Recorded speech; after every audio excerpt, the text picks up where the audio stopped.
600 years before the first computer, before radio, before the telegraph, a monk sat alone in his monastery writing about invisible networks of communication that would one day connect the entire world.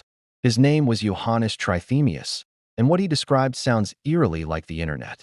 Was it coincidence, genius, or something else entirely? Johannes Trithemius was born in 1462 in Germany during a time when information traveled slowly, by letter or word of mouth. He became an abbot, a scholar, and a man obsessed with one thing: communication. In a world lit only by candles, he dreamed of something far brighter, a world where thoughts could travel instantly, unseen and unstoppable. In 1499, Trithemius completed a strange book called Steganographia. At first glance, it seemed to describe the summoning of angels to deliver messages across vast distances. But behind the mystical language lay a secret. It wasn't about angels, it was about coded communication, early cryptography, long before the word encryption even existed. To the church, this was dangerous knowledge.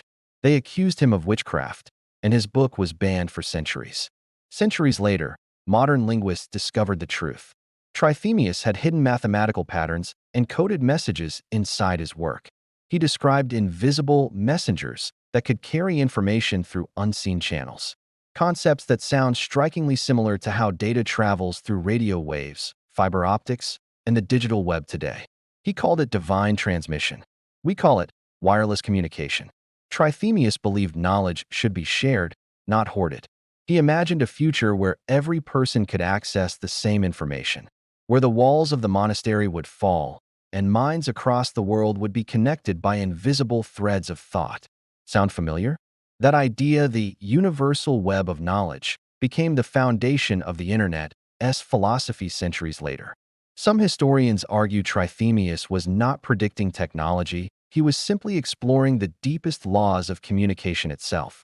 His theories unknowingly anticipated the logic of data transmission, symbols carrying meaning across distance through invisible mediums. He described these systems metaphorically as angels, not because of faith, but because language had no words yet for signal, frequency, or information theory.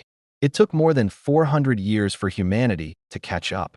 When Samuel Morse invented the telegraph, when Tesla imagined wireless power, and when computer scientists built the first networks, each step brought the world closer to the invisible system Trithemius once described.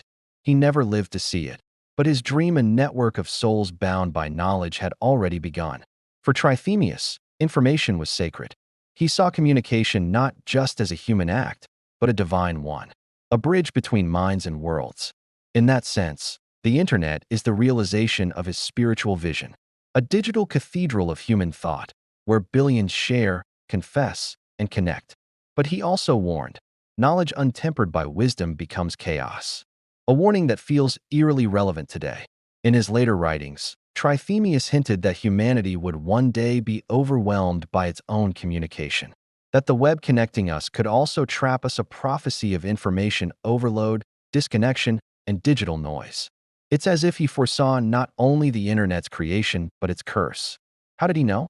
How could a 15th century monk imagine something so far ahead of his time? Some say it was coincidence, a man of intellect and imagination reaching beyond his age. Others whisper that he was part of a lineage of thinkers who believed knowledge itself could transcend time, that ideas, once conceived, ripple across centuries until someone brings them to life. Today, the internet is no longer an idea, it's our reality. Billions of us live inside the invisible web Trithemius once dreamed of.